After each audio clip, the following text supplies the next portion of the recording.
Welcome to a Sandra Day O'Connor Institute Issues and Answers conversation on the economy with Dr. Arthur B. Laffer. I'm Liam Julian, Vice President for Programs and Policy at the O'Connor Institute. Dr. Arthur B. Laffer is an influential economist whose career spans academia, business, and public policy. He's maybe best known for creating the Laffer Curve and really for shaping a lot of economic thought in the late 20th century. He served as chief economist at the Office of Management and Budget. He's advised Presidents Nixon, Ford, Reagan, counseled Prime Minister Margaret Thatcher on fiscal policy. He's a former professor at the University of Chicago, USC, and Pepperdine University. He's authored several books, received numerous awards for his contributions to economics, and he's the founder and chairman of Laffer Associates, an economic research and consulting firm based in Nashville, Tennessee. Dr. Laffer, thanks so much for joining us, for being here. My pleasure. Thank you for inviting me. Yeah, well, I thought we'd start, Dr. Laffer, if you don't mind, with sort of, maybe you could tell us how you got into economics. Did you always know you were going to study this? Was there always a draw? What was the sort of point in which you decided to pursue this? Can I add one thing to your introduction first? Absolutely. I've worked with Democrats as much, if not more, than Republicans. Yes. I famously came out for Bill Clinton or supported him. I did Jerry Brown's flat tax when he ran for president in 1992. I was Gary Hart, one of Gary Hart's economists before the famous boat incident there.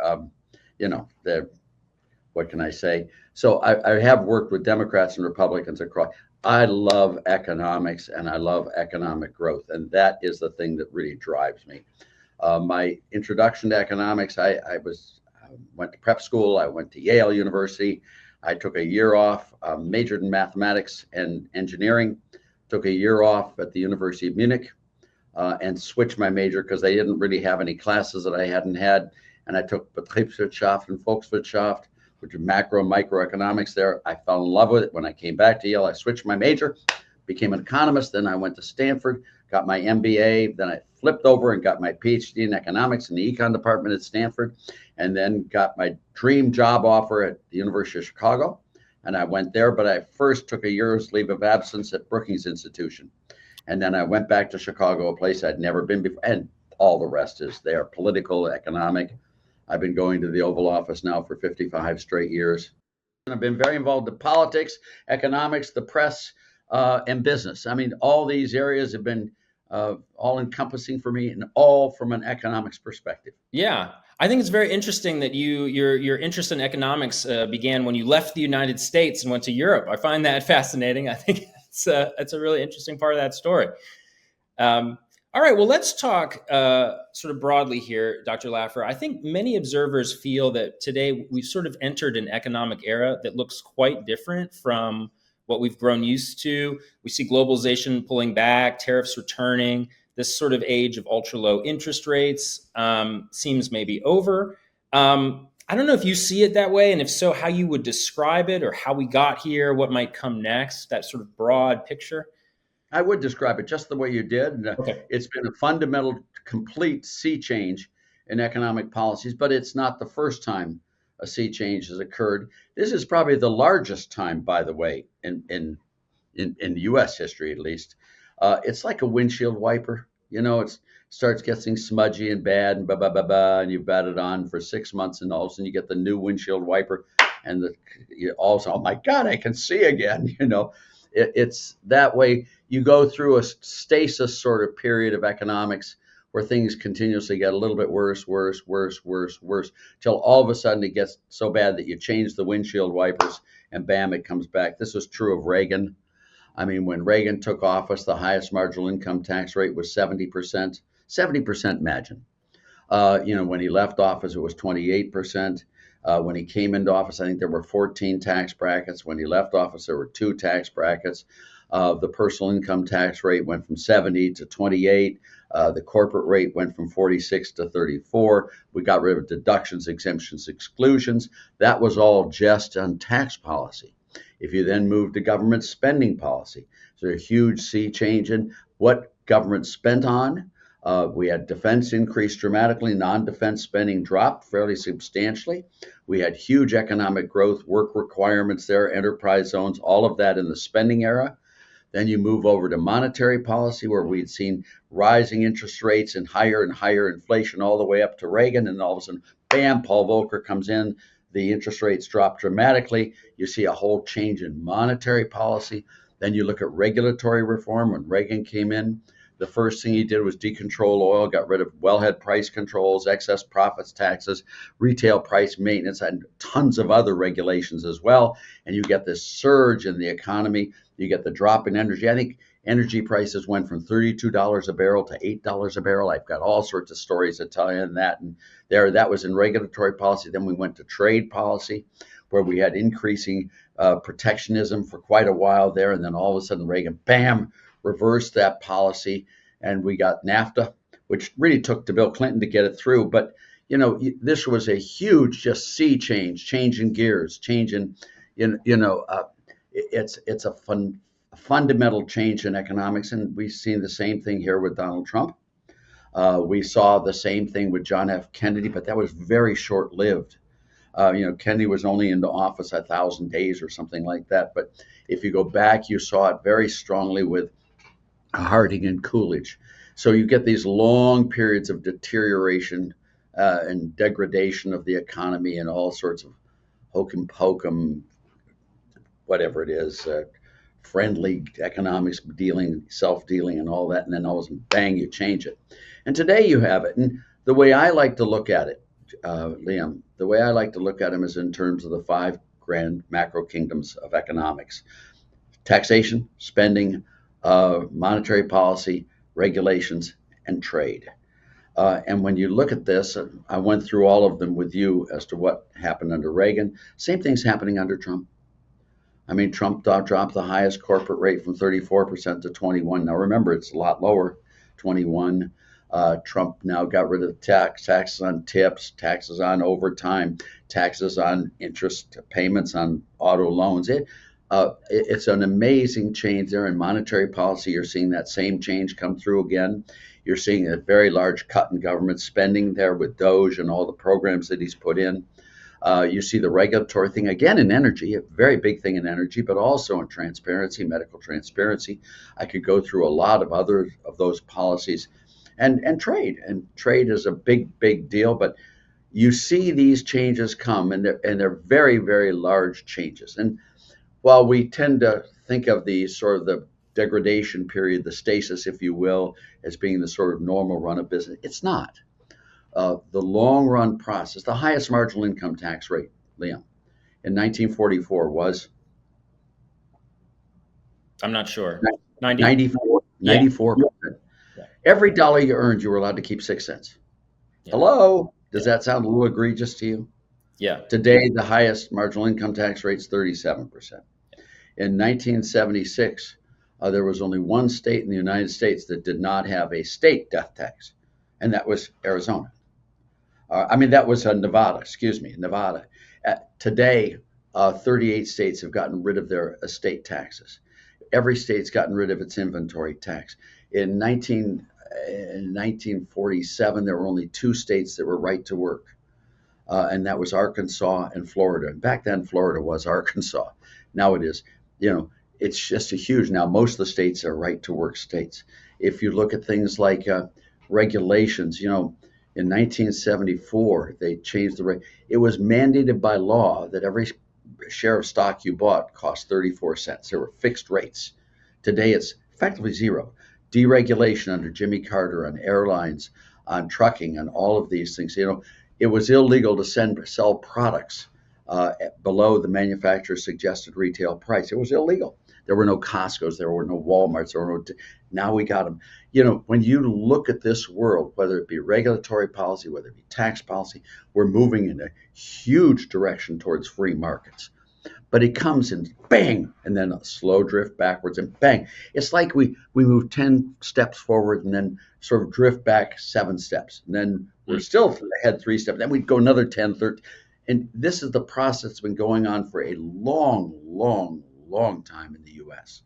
And it's in all aspects there. But the 5 grand kingdoms of macroeconomics is where I look at it.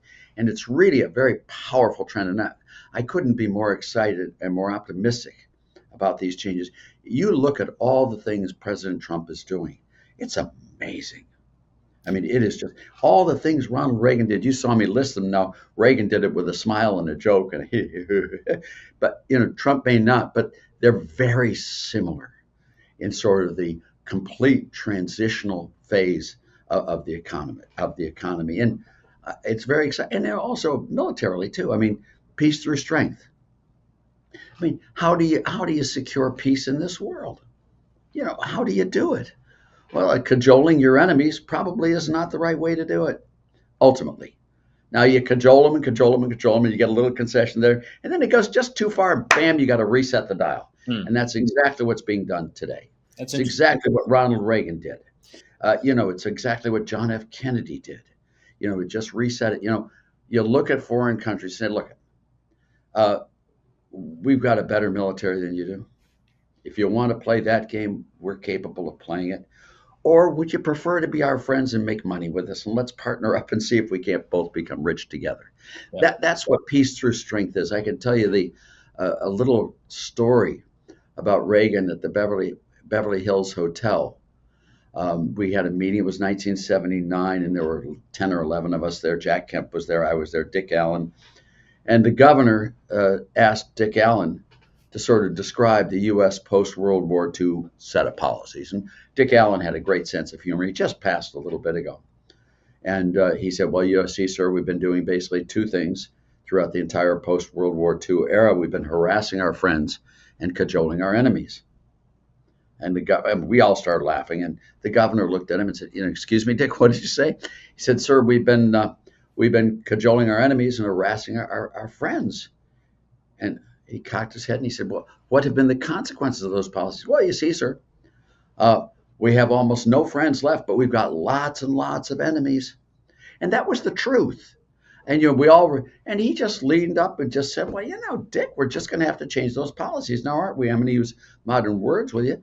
We're going to have to scare the bejabbers out of our enemies with Star Wars and make our friends stinking rich with supply side economics. I knew at that moment that there had been a transition, a phase change in the U.S., an emergent quality came out of the system that was totally different. And bam, there it was. And it was the exact same one. I mean, I was in Berlin. I told you I took a year plus in Germany. And in fact, I got the alumnus of the award 8 years ago from the University of Munich, which is sort of cool. Yeah. But I can remember watching all these people there, Macmillan and Charles de Gaulle. And when we go to movies for TV, for news, I don't know if you remember the new. You don't remember Buddy Holly, but you do remember newsreels. Okay. Well, we get the newsreels there, and you see this. You say Diefenbacher in Canada. You got in Germany. It was who was it? The head got forever, and you got Charles de Gaulle. You got I forget who was the prime minister, but all really old. And then you saw John F. Kennedy coming in. Total difference. Same thing happening then. We have gone through this transition today, and it will last an amazing amount. It's going to change the country. I've never been more optimistic and more hopeful about the U.S. and U.S. economy than I am today. And that's having lived through Kennedy, and that's having lived through Ronald Reagan. And this is just phenomenal. And we had gone down so far, Liam, and then all of a sudden, bang, and there it is. You just grab it. And the political screaming and hollering. And when Reagan came into office, I mean, I don't remember the last bit of Nixon. I was in the White House from 1970 to 72. I was George Shultz's right-hand person when Nixon formed the OMB, and with Schultz there, and it was just horrible. And then all of a sudden you got this Ronald Reagan beat Jimmy Carter. It changed. It just changed. And same thing happened with Kennedy. I mean, Johnson, Nixon, Ford, and Carter, and then you had Kennedy there. I mean, it's same thing has happened now. We had we had Obama, two losers beyond belief. Then we had Biden. We had the first term of Trump was so disrupted politically that he wasn't able to get his arms around the trunk of the tree. And then this time, I mean, I don't know how he did it, but he got the presidency back. He got the House. He got the Senate. I mean, all these people who were, really out to get him, I mean, they really were. They lost. He won. I don't know how he did it. I mean, But he did. Right. And this transition is absolutely astounding and wonderful, I think. Yeah, Doctor, so many questions I want to ask you from that. So I'm hearing from you that you really do see a corollary from the time we are now to from back to when Reagan came into office. It's And the so, very same, because the style is different. right, Reagan is not, but everyone in the kitchen cabinet. My godfather was a man named Justin Dart, who was, was Reagan's best friend. mm, Everyone on the kitchen cabinet was Donald Trump. I mean, they all mm, mm, CEOs, bosses, and all that. okay, Reagan was not, but the whole administration was that. yeah, I mean, those are big change. Cutting the highest tax rate from 70% to 28 is a big deal. Cutting the corporate rate from 46 to 34 is a big deal. I mean, decontrolling energy. I mean, doing all the stuff militarily, et cetera. It was an amazing period.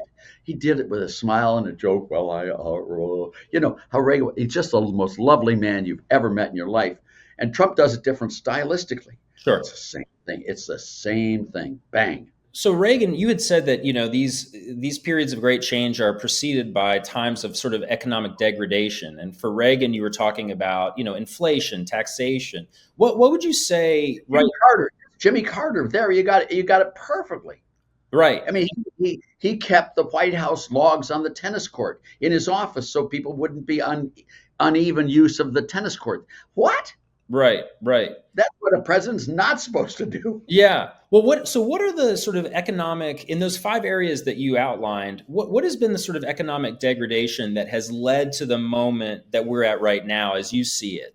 What have Well, you saw what Jimmy Carter tried to do. I mean, Jimmy Carter tried to keep the tax rates high with Blumenthal as Secretary of the Treasury and all of that stuff. Yep. Now, he had a hard time with the bill in 1978. Where they did index and do the capital gains taxes. That they did in 78, but against Jimmy Carter's wish. And, it had been deteriorating. Johnson, Nixon, Ford. Johnson had the tax surcharge, the 10% surcharge. Nixon had wage and price controls, devaluation of the dollar, going off gold, all the crap that is just awful for the economy he did. Then you got Jerry Ford. I mean, you couldn't imagine someone worse than Jerry Ford. And then you finally got Jimmy Carter. I call it the Four Stooges, the largest assemblage of bipartisan ignorance ever put on planet Earth, those four presidents. And then all of a sudden, bam, the clouds parted. Mm. Now, Reagan made some mistakes that Trump didn't make. Okay. But they were consequential, but they didn't change the structure. For example, Reagan in 81 phased in the tax cuts. Mm. So, in fact, we didn't get the tax cuts in August of 81 when he signed the bill. They were phased in, so the tax cuts began on January 1st, 1983. That's when they began. So if you know they're going to cut tax rates next year, Right. what do you do this year? Sure. You defer all the income you can, and it caused the deep recession, 81, 82 recession. Many people say it was monetary policy, but that's not true. Mm. It was strictly the phase in. It's the same thing that happened to Kennedy, the same thing that happened to Harding and Coolidge. Both of them phased in the tax cuts. Both of them had deep declines in the economy, and then it took off like mad. The Roaring 20s, the Go-Go 60s, all of that occurred after the initial collapse because of the phase in. And Trump didn't make that mistake. He just did it right then and there, bang, in the fourth quarter of 2017. The bill passed, wham, and it paid for itself in the first 2 years. The economy, the U.S. economy, relative to the European Union, it had been matching the European Union quarter by quarter for the last 2-3 years, and then all of a sudden the U.S. economy started rising. At the end of the 2 years, the U.S. economy was 2.5% larger than it would have been had we grown at the European Union growth rate. It's just amazing. The poverty levels for the poor, the minorities, the disenfranchised. A poor person cannot spend himself into wealth. An economy cannot be taxed into prosperity. It just doesn't happen. I'm sorry. Yeah. And you tax people who work and you pay people who don't work. Don't be surprised if you get a lot of people not working. It's just simple math and economics. Sure. I'm sorry, I'm lecturing at you, but this is what's happened. This is what each of those presidents I referred to, bipartisan, saw clearly was the incentive effects there. Mm. Yep. I could go on. My book Well, go ahead. Try me the next question. I'll get to my answers. All right, yeah, sure. Well, I was going to ask you about tariffs as as a supply side economist. I'm curious your perspective on tariffs. Are they ever good for growth, or are there circumstances when they are, or are they always sort of this sort of tax on growth? How do you view tariffs and how they're being used today? Let me. If you, this is a serious question, Yeah, so can I spend some time on it with you? please do. Yes, sir. All right. But there are two benefits that come from trade. One is called the Ricardian gains from trade. It's called comparative advantage. The other one is the Alexander gains from trade, and that's the transfer of savings to investors on a global scale. The Ricardian ones is we produce some products more efficiently than foreigners do. Foreigners produce some products more efficiently than we do. We and they would be foolish in the extreme if we didn't sell them those things we're more efficient at producing. In exchange for those things, they're more efficient than. This is just the Ricardian gains from trade, comparative advantage. Win, win, win, win. Right. And it's really serious stuff. That is.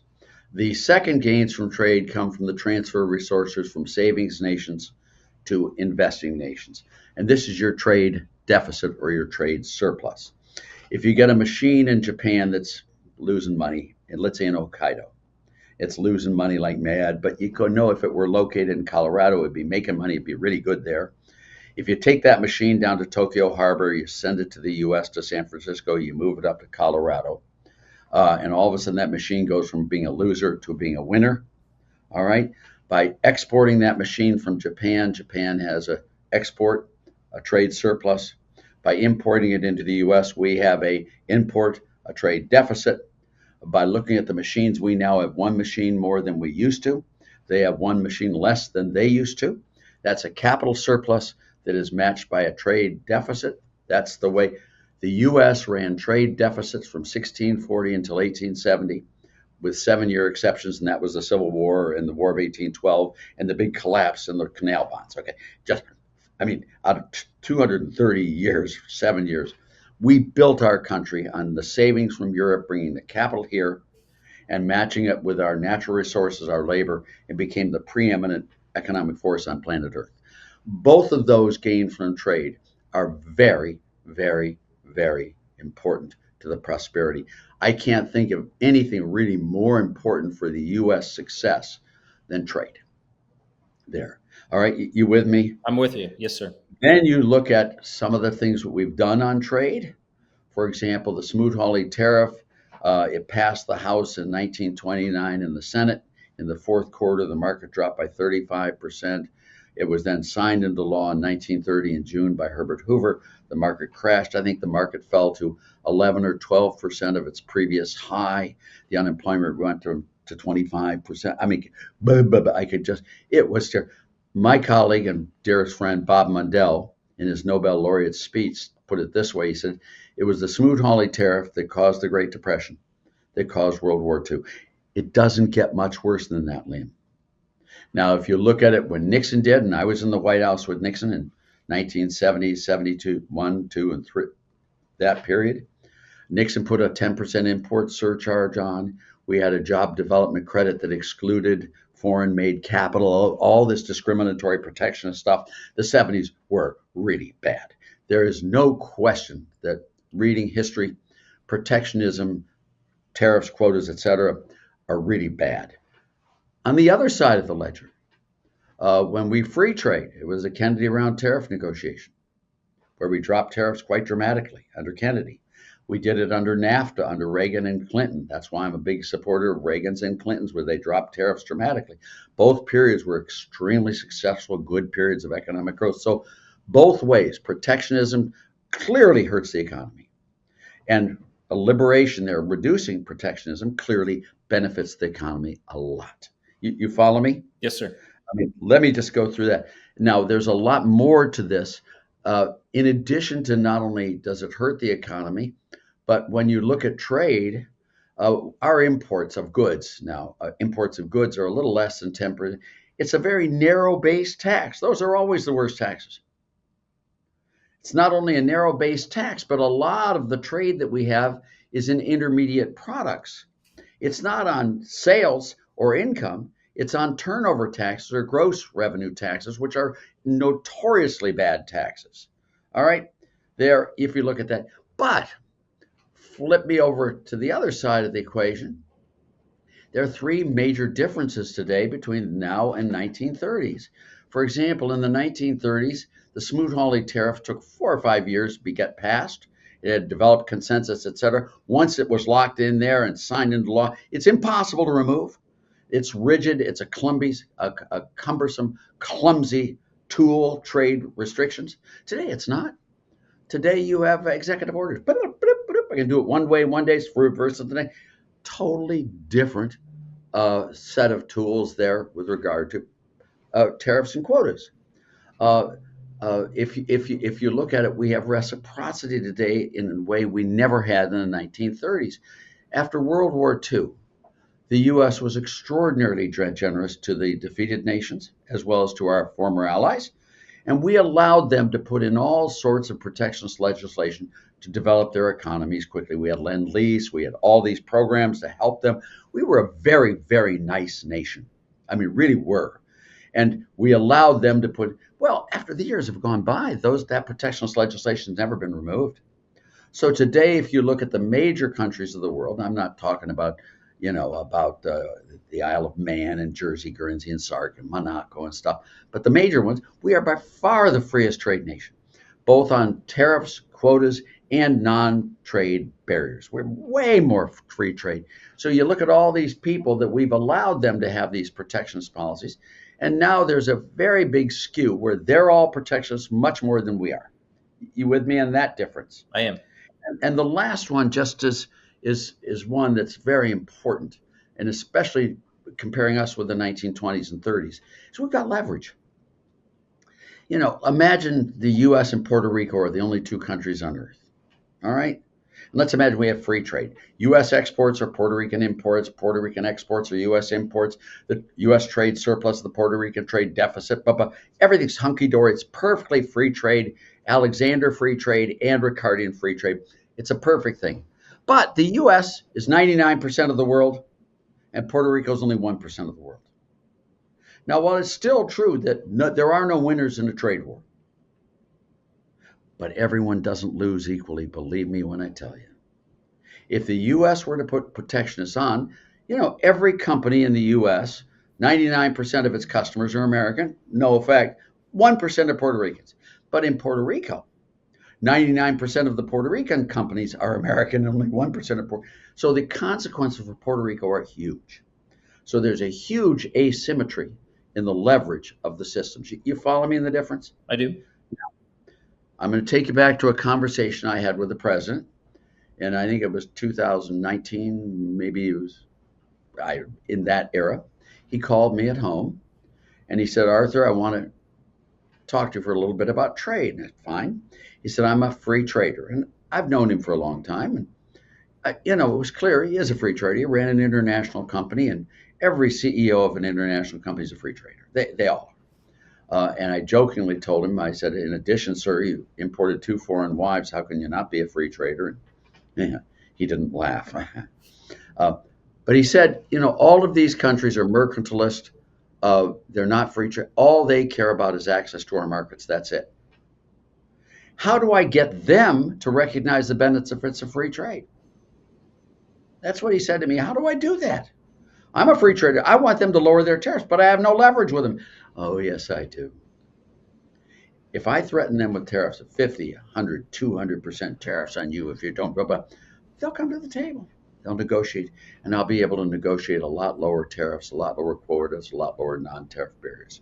In other words, his leverage to undo the reciprocity problem with respect to the executive order tariffs put him into a uniquely qualified ability to use trade to get freer trade, threatens of not.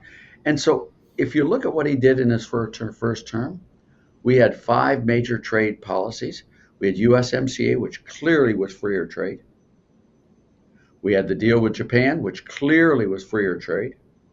We had the deal done with South Korea, which was clearly freer trade. And we had it done with Brazil and Colombia. All 5 of those deals reduced tariff barriers, didn't increase them. But the threats of higher tariffs were in every one of those examples.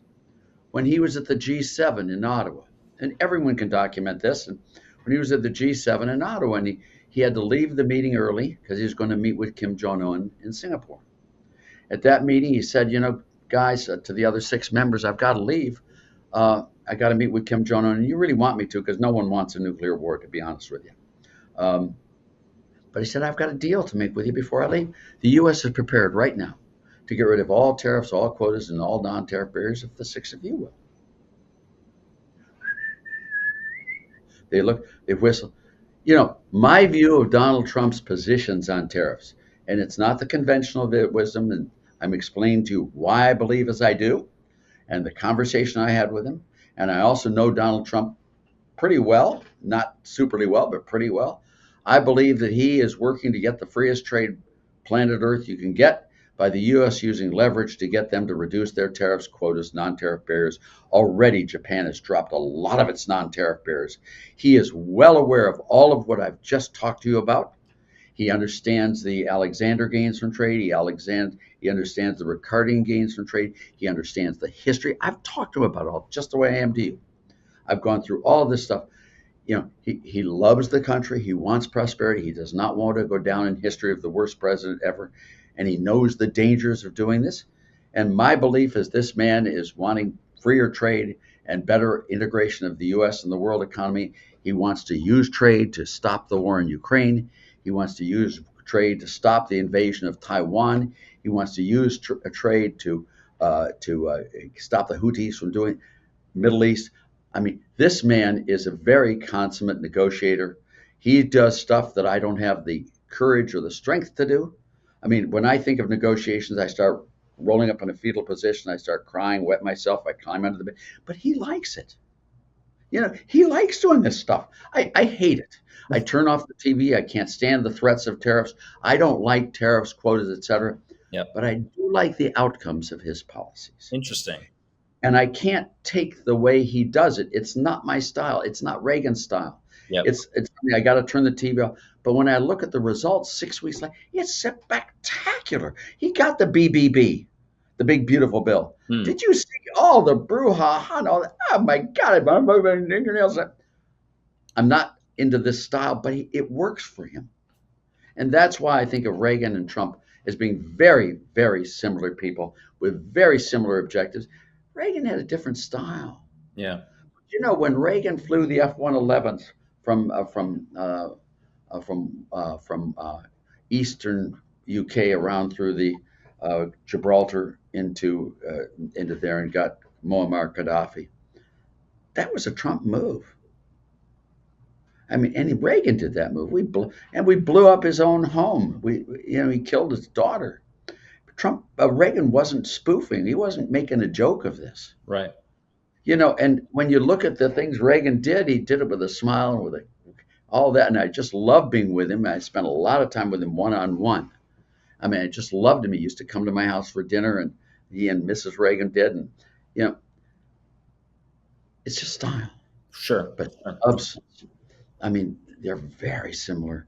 And Trump always asks me, how am I doing relative to Reagan? And, in his first term, I think Trump did a better job than Reagan. Oh, okay. Reagan phased in the tax cuts and caused the deep recession in 81, 82. He did. And that's true. Trump didn't make that mistake. Yep. Reagan was great, but Trump was a little better. Now, Reagan got those tax rates down to 28%. Trump, you're a 37 guy. You got to go. He decontrolled oil, did all the stuff. All of that. But, Trump's going to do medical price transparency, which is a huge deal. He put the first executive order in his first term. Now, medical care providers should tell you what the prices are and what the benefits and costs and risks are of medical procedures and medicines. They should post it, not keep it a secret and use your insurance. No one should have insurance in this country, very few, except for catastrophic insurance. But the reason you have insurance, you don't know what the prices are. You don't know anything else. You don't know how to plan or anything. Sure. Yeah. And, it's catastrophic. Our reduction in life expectancy relative to the OECD is catastrophic. And the increase in our costs, Trump's going to cure that problem through deregulation. I mean, I look at this, and you may not like his style or whatever, but he is amazing the job he has done. Okay.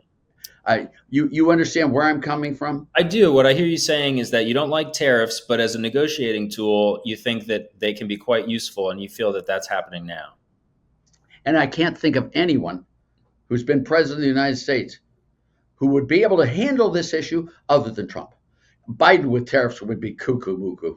I mean, Obama, these guys didn't know straight up from sick'em. Trump knows business, and he knows negotiations. He knows how to walk away, come back in. All the things I despise, especially when he used them against me. Yeah, and, right. But he does know how to. These other presidents didn't have that skill set. Interesting. I mean, Trump is an amazing human being, and with regard to, I met with him about 8 weeks ago, 10 weeks ago, something like that. And it was an hour and 15 minutes. I made notes. We covered 42 topics. Wow. Now, we had James Blair was there, and I forget who the other was there. Stephen Miller. They set aside in this. And, I was exhausted after that hour and 15 minutes. I left. Another person came and did another thing. This guy has an extreme capacity for handling these types of things. He's a CEO. He knows how to get something done. He doesn't want to listen to back talk. He doesn't mind opposing arguments. Okay. But makes up his mind, go do it if you work for him. I mean, that's why I've never wanted to ever work for a politician ever again since Nixon. I never worked for Reagan. I never took a job. I got offers. I never took a job with Trump or any of the others. I got offers on those. I got even offers on a W. But once you take a job, you're an employee. Right, right. And as an employee, you have an oath of loyalty. I never wanted to be talking to a president or to a senator or anything, having been on their payroll, because then, I make enough mistakes on my own, Liam, without having to be paid to make more. Sure. And these other people who sit with the presidents and the politicians there and there, and I think of Romer, and I think of Janet Yellen, and I think of all these others, and I know them well, and they're fine, good economists, but they rebut arguments they know to be true in order to curry favors with their political benefactors. And I never wanted to be put in that position ever again in my life. I was in it with Nixon. I liked Nixon personally a lot, and I hated his policies. Interesting. I mean, he was a very interesting guy, very nice, really fun to be with. Yeah. But his policies were really horrible: wage and price controls, devaluation, taxes. Yeah. Dr. Laffer, what I'm hearing you say, though, is that you're quite optimistic about the future when it comes to the economy. I'd like to ask you... Over the top optimistic. I was over the top optimistic. I've got to live another 85 years just to see how this wonderful thing will... It's like Kennedy. Okay. It's like Reagan. It's like Harding and Coolidge. It's another one. We've just changed the windshield wipers. And, not only have we changed the windshield wipers, but it was really dirty before. Now it's really clean. These are the best windshield wipers ever, and it was the dirtiest windshield ever. This is the biggest sea change I've ever seen. Well, let me ask you about the fiscal situation. Do you see concerns there? I mean, with the optimism, I feel like you're saying what's happening now is going to stimulate a lot of growth for this country. Yes. How does that relate to the spending that's happening now that seems to be continuing rather unchecked? Do you see it? Spending is a huge problem. Okay. And it is proceeding not totally unchecked. There was that little Doge one. Sure. There were a couple of things in there. There was workfare to get welfare. There was, there was school choice in the BBB. There was a border control. I mean, there have been things in there, but they're not. But they are in the right direction. Okay. They are in the right direction. And the spending thing there is a serious problem. But it's really hard to cut unemployment benefits when more people are unemployed. Economic growth is an elixir that once you start getting economic growth, the need for welfare, the need for government spending diminishes. And then is the time you can really bring down government spending the way Reagan did. The Reagan, Harding and Coolidge did. You can look at these periods. I think that the first and foremost thing you have to do is create an economic growth environment, and then you can handle it. You know, school lunch programs are really critical if both parents of the kid are unemployed. But if both parents have good, high-paying jobs, you can get rid of that school. I mean, you see what I'm saying? I do. The parliament. So economic growth as a backdrop is much better for reducing their. I mean, we clearly should have Social Security benefits should not start until you're 71, 72 years old. Life expectancy is different than when 1937 when we put in Social Security taxes. I mean, that's what we should be doing. Now, Reagan did that. He extended the age of Social Security recipients from 65 to 67. He phased it in, which is one of the Greenspan report, and he did. But that was beautiful. He could do that because we had the go-go 80s. He couldn't have done that in a downturn. Now, what could you have done with Biden or after the COVID crash? But I think with the economic growth, you're going to be able to handle a lot of these problems politically much easier than not. Donald Trump does not need, although he'd love to have it, he does not need the House in 2026. Okay. He's got he'd like to get more, don't get me wrong, but the big ones he's gotten them. And now it is his economy. It really is. He got the BBB passed. He got all these other things passed, all of them by one vote. He got his cabinet and all that stuff done. He is to blame or gets credit for what happens. All right. Period. And I think what you're going to see is a good bit of government efficiencies coming in. And, it's a slow and tedious process, but I think it's going to happen. I think we're going to end wars. I mean, it's so sad, but it really did take Joe Biden to create this Donald Trump, in the same sense that it really did take Jimmy Carter to create Ronald Reagan. If Reagan had won in 1976 and been elected, he would not have been the Reagan you knew. Interesting. It did take Jimmy Carter to create Ronald Reagan. And Ronald Reagan was the counterpoint to Jimmy Carter's horrible 4 years. And Donald Trump is really benefited enormously by the absolute catastrophe of Joe Biden. And I don't mean that meanly or politically. I mean, Joe Biden, I'm 3 years older than Joe Biden, and I know the problem he's going through. I do. My friends are like that. I'm forgetful now. I'm not, I don't have the problems he did. But it was not a good presidency, and it was a very bad time for the world. And for Donald Trump to come in is a beautiful, clear demarcation. Yeah. There was no one, and I'm going to say this that thought Biden did a good job. No one. They may have hated Trump and they would have voted for him anyway, but it was not a period of American excellence. Interesting. We're in a period now of American excellence. So let me ask you, Dr. Laffer, what does that look like to you? Do you think in say 10 years, where do you envision the country being in 10 years, 15 years? How does this all play out in your mind? Well, let me tell you how it plays out in the way I see it. Okay. Now, the reason we had the huge growth spurt under Reagan was because Reagan phased in the tax cuts. So we had a big downturn and then popped that huge upturn. From January 1st, 1983 to June 30th, 1984, that's 18 months, U.S. real GDP grew by 12%. That's an 8% per annum compound rate. You're not going to see that. The reason it was so high was because we went so far down, then we popped back.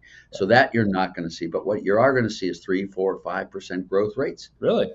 I mean, not the whole time, but you're going to see it. You're going to see those growth rates. You're going to see nice, solid growth. You're going to see revenues coming in much better, just the way you did with the Tax Cuts and Jobs Act. The Tax Cuts and Jobs Act paid for itself in its first 2 years.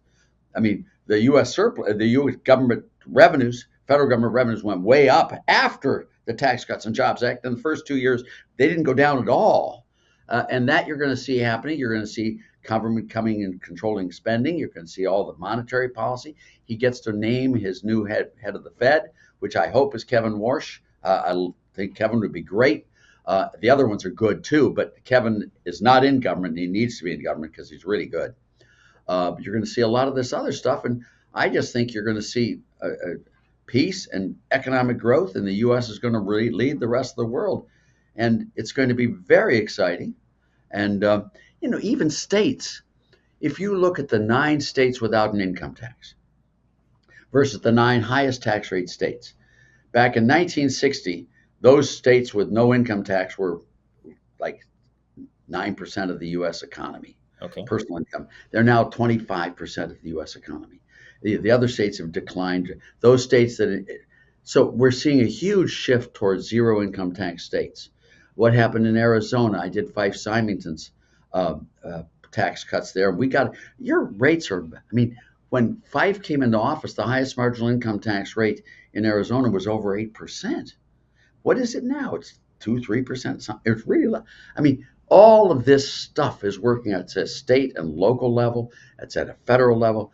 The U.S. is really recouping the prosperity message, and it's very exciting. I Yeah. mean, I took you through some of the numbers there and the tax rates and death taxes and right to work and being able to sell at discount houses and stock markets and trucks and rails and all.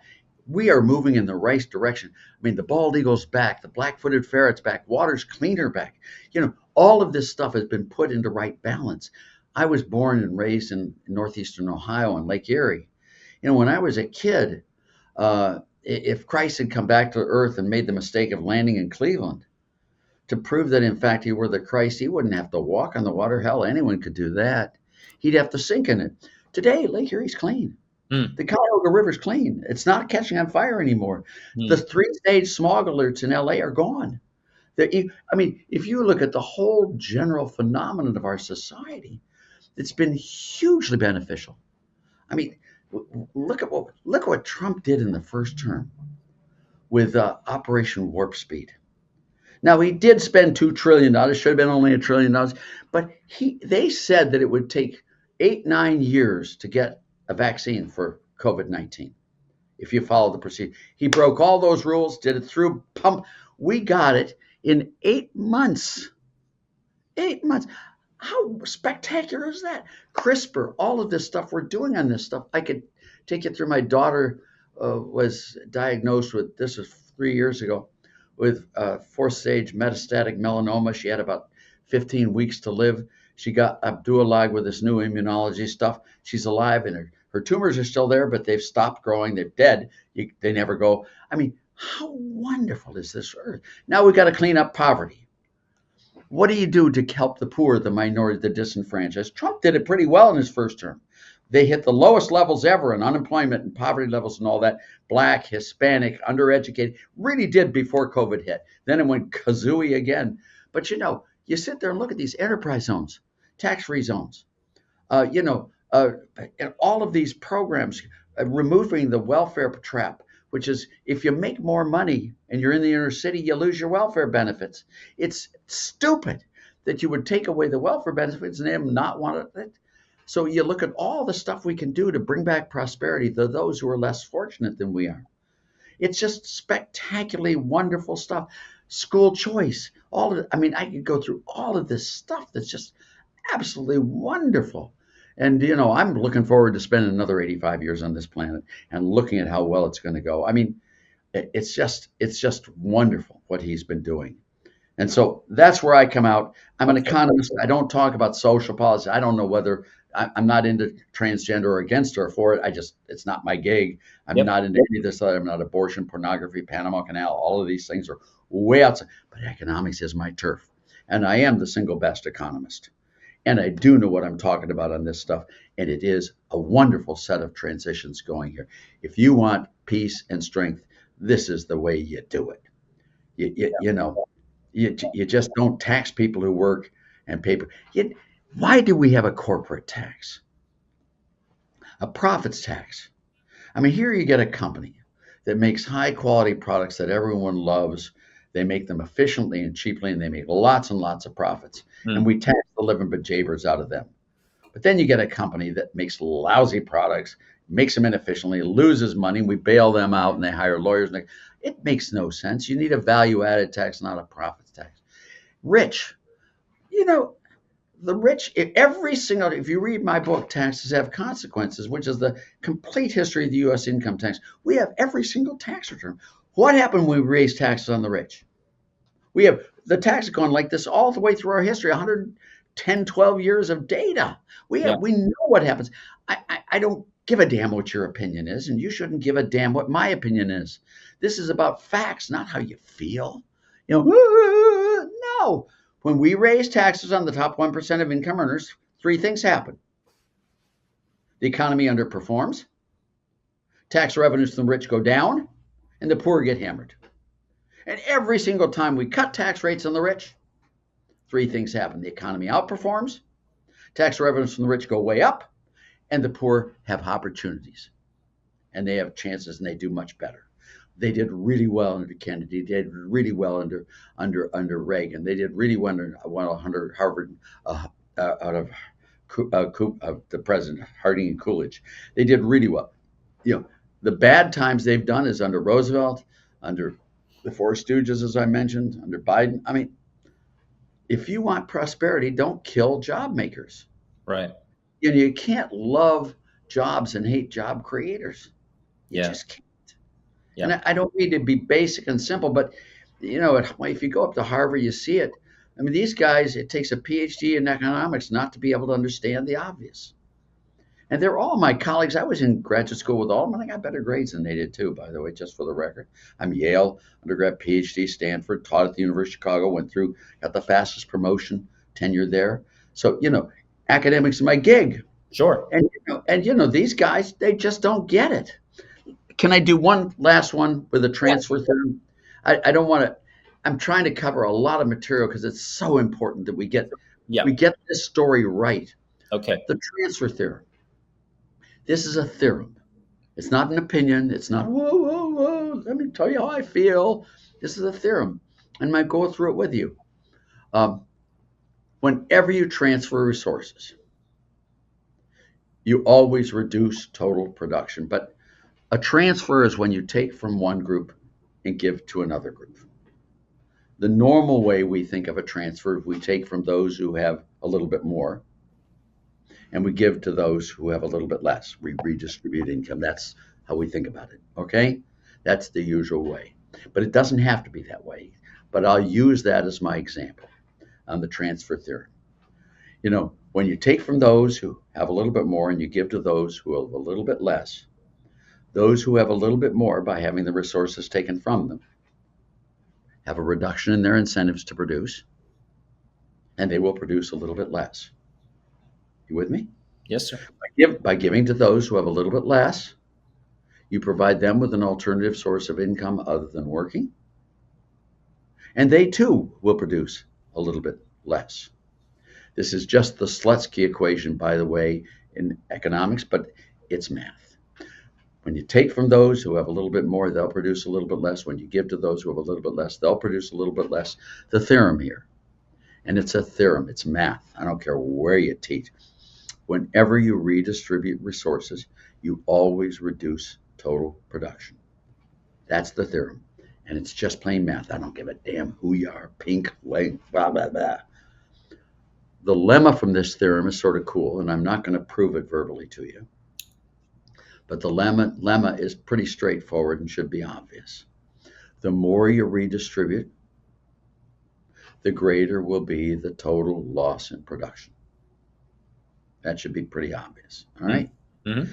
Now, the limit function of this is what I think is the most delicious portion of this. The limit function is, and I wish Bernie Sanders were on this call, or Elizabeth Warren, or AOC, or anyone else who this, all your friends at MIT and Harvard in this group, if you were able to redistribute income so that everyone came out exactly the same, if you were able to do that, there will be no income whatsoever. Now, let me prove it to you verbally again. I'm not going to do it. The math is obvious. Okay. The way you prove it is that in order to get everyone to come out exactly the same, what you would have to do is you'd have to tax everyone who makes above the average income 100% of the excess, and subsidize everyone below the average income up to the average income 100%. And only in this way can we guarantee that everyone comes out exactly the same? You with me? Yes, sir. Now, if we actually did that, if we actually taxed everyone above the average income 100% of the excess, and if we actually subsidize everyone below the average income up to the average income, I will stipulate today, Counselor, we'll all come out equal at zero income. The only way you can achieve income equality is by having everyone equally poor. That's math, guy. It's nothing. And these guys, Saez, Piketty, Sancheva, all of them are just in the woo-woo universe. I don't understand it. Everyone knows that. Right. Everyone, I mean, that's math, that's economics. And, and every time I'm going to tax the rich and give it to the poor. No, you're not. No, try. The rich are richer than you are. The rich can hire more lawyers, accountants, deferred income specialists, favor grabbers, politicians than you can. You think they're going to pay those taxes if they think they're unfair? No. And you're just going to screw everyone over if you do that. You need a low rate, broad-based, flat tax with no deductions, no exemptions, no exclusions, nothing. So you have the least amount of incentives to evade, avoid, or otherwise not report taxable income. You have the least number of deductions, exemptions, exclusions, credits, omissions, write-offs, so that the least number of places you put in the tax codes where people can hide their money. Low rate, broad-based, flat tax, spending restraint. In 1910, total government spending was less than 3% of GDP. Today it's 43%. Ouch! Come on. We don't need that. People can take care of themselves. They're really good. Sound money. From 1790 until 1913, the price level on average, was zero inflation for 120 years until the government monopolized the money system. And then now we've had inflation running crazy for the last 120 years. We're starting with the Federal Reserve legislation in 1913, then the devaluation of the dollar under Roosevelt, then the interest equalization tax, the voluntary foreign credit restraint program, then the Smithsonian Accord. I was in the White House when that happened. Boom. Look what the craziness is. We need sound money, minimal regulations. We all know we need regulations, Liam. Yep. We all know it. But we want to make sure we understand that we don't want to go beyond the specific purposes at hand and create a lot of collateral damage. Light regulation. You can't drive on the left-hand side of the road one day and the right-hand side of the road the next day. Yeah, I got that. But you don't want to go to where you let nothing else breathe. Right. And then free trade. We need free trade. Low rate, broad-based flat taxes, spending restraints, sound money, minimal regulation, free trade. Then get the hell out of the way. Yeah. And let people take their own thing. And that's what does it. And you are at a huge transition. It's so exciting because that's what's happening. Yeah. Well, I think that prescription sounds to me like a good place to leave it, Dr. Laffer. I think we know what we need to do. But I'll also say thank you so much for your optimism. I think a lot of times we have these conversations, or when we hear people talking on TV, there's a lot of sort of I don't want to call it doom and gloom, but it seems to be it is a little bit about the future, and so it's a little refreshing to hear someone with an optimistic perspective. So I think, and also, if I could just say, you don't elect the president to be the guy you want to date your mother when she was in high school. You get him to be because he's good at being a president. You don't want a brain surgeon being black or white as your criterion. You want the best brain surgeon. You want to make sure you look at the roles people play and what they do in those roles, and don't judge them on extraneous factors. Right. It's just so important that people fit the roles they're supposed to fit. Yep. And when I look at this country, I'm so excited about the future. Thank you, Liam. It's been fun. Yeah, no, thank you, Dr. Laffer. We really appreciate it. And thank you, too, for teaching me who Buddy Holly was. I appreciate that as well. Well, I would be ashamed to admit that. I am. You take good care. And Sandra Day O'Connor was a great, great American. You're working in a great organization there. Oh, thank you so much. Thank you. My pleasure. Bye now. Bye.